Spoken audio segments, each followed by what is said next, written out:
Hi guys, I'm going to be doing a review for Coach's Willis top handle, and this is the regular size and not the 18.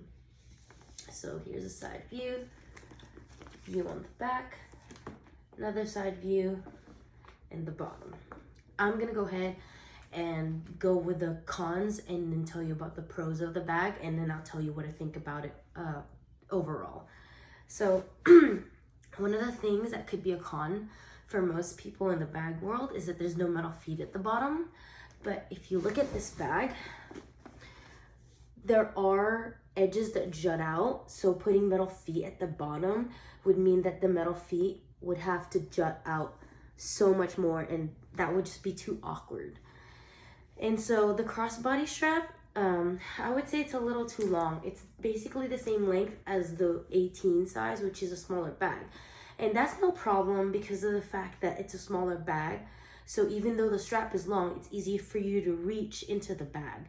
But since this tends to hang lower because it is a bit bigger bag,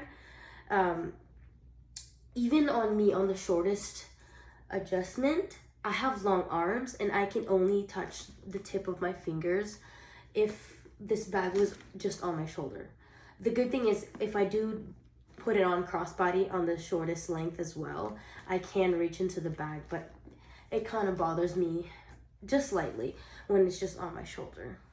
And so despite what Coach has on their website, the edges, the sides of this Willis, they're actually sewn together, which makes it taper at the top.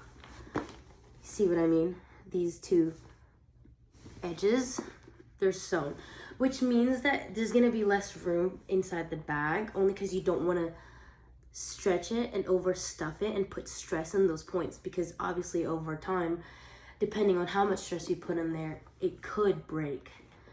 I think they did do this though, so that way the bag keeps its structure over time and handles it well and still looks nice and pristine instead of having the outsides bulge out, just kind of like the old Willis, which the old Willis is a classic and it still looks beautiful, but of course they want to improve on their designs. And then even if I put my stuff inside and the items aren't that heavy, there is a slight bulge at the bottom, as in, let me just close this. I don't know if you can tell, but it's really not that big of a deal though. It's just a slight bulge from the bottom. It's not like a huge bulge. I know some people will be bothered by that, so that's why I wanted to mention it as a con.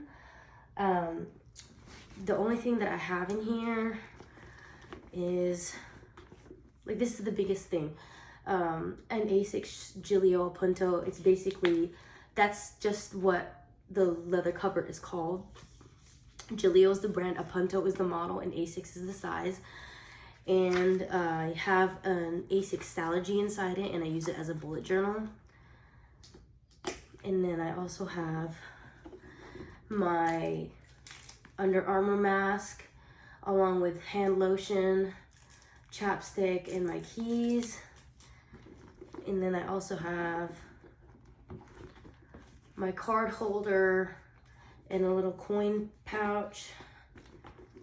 And then I have a couple of lady things in here, like panty liners and birth control, but that goes in the zipped back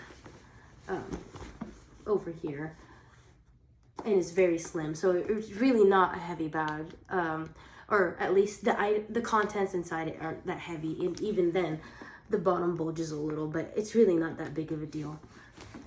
And then my last con would be that without me squishing the bag, like, I don't ever put this bag anywhere to where it would get mushed this way or any kind of way. It does have like a slight marking. I don't know if you can see it, but right here, it has a slight marking from the tab closure.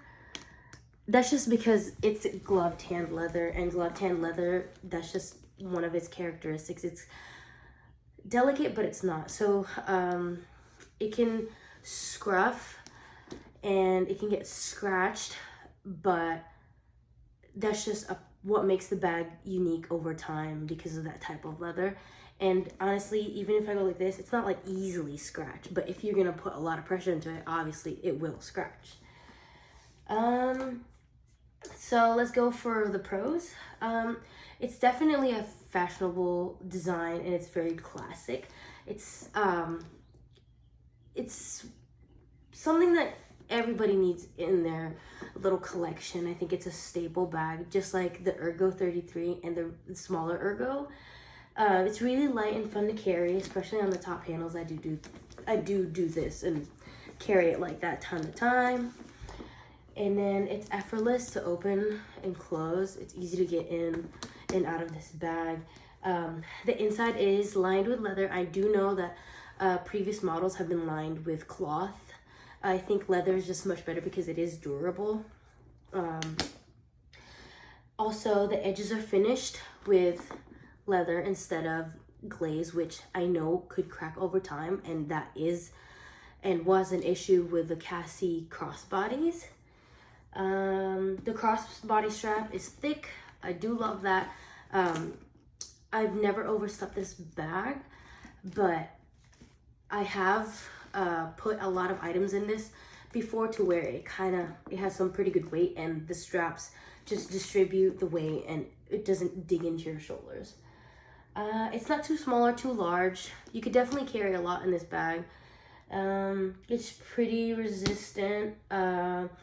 I've carried this in the rain. Obviously, you don't want to get your leathers wet or soaking wet at all, but I have a lot of other bags that are undyed, and they're basically not really treated. They're just vegetable tanned, and those patina, and I guess they have marks. They show marks much more easily. So unless you condition those types of bags, then they will definitely have watermarks on them. With this one, I do condition this as well, just because you don't want your leathers to crack or dry out. But even without that, water doesn't make any marks on it or affect it in that way. But again, I don't recommend getting your bag soaking wet, especially not leather. But yeah, the last thing would be that it's easy to get in and out of the car with. I tend to take my bags everywhere, and I love how I could just carry it from the top handle and then put it on my lap instead of having to grab the strap and then have to deal with that and then accidentally shut the door on my bag and squish it and damage it. That's kind of a big deal thing for me. So I do recommend this bag. I would buy it before it sells out because I do know that the saddle 1941 color that's brown and the green, has already sold out. Although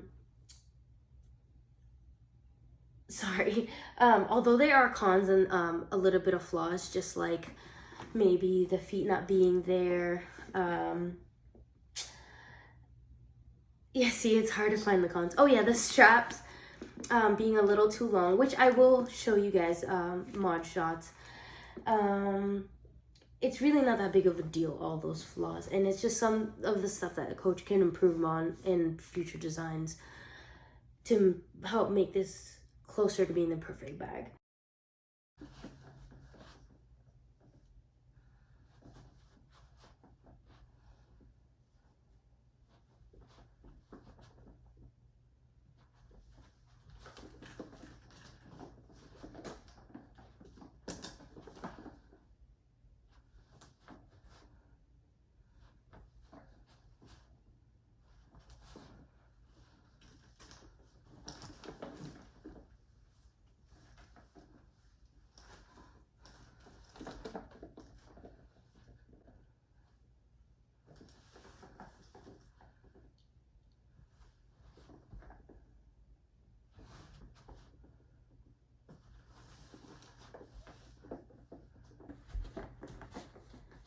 Okay, so for my height, I'm 5'5", and it's not a huge deal for me, luckily, but this is what I mean when I say that the strap on this larger Willis is a little too long. It is the same size as the 18, but because it's a bigger bag, the depth is longer, so even on the shortest adjustment, if it's only on my shoulder, and I try to reach into the very bottom of my bag, it's hard to find things because only the tip of my middle finger reaches it.